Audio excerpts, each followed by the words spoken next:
Ush, benda ni. Ush, menang 1,000. Serius lah. Untung besar aku ni. Tekan lah. Ush, duit aku hilang. Aduh, kena scam lah ni.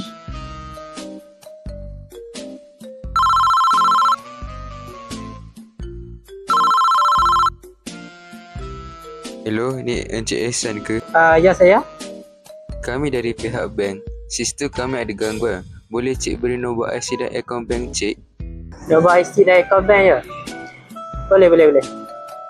Alamak, duit hilang pula.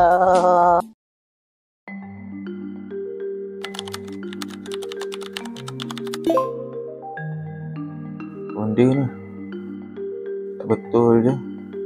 Check lah.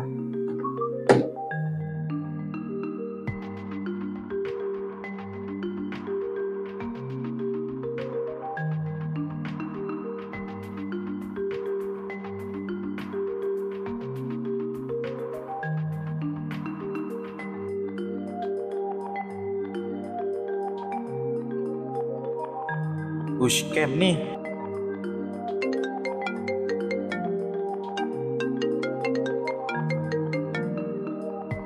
Hello. Ni Encik Ehsan ke? Ya saya. Kami dari pihak bank. Sistem kami ada gangguan. Boleh cik beri nombor IC dan akaun bank cik? Nombor IC dan akaun bank?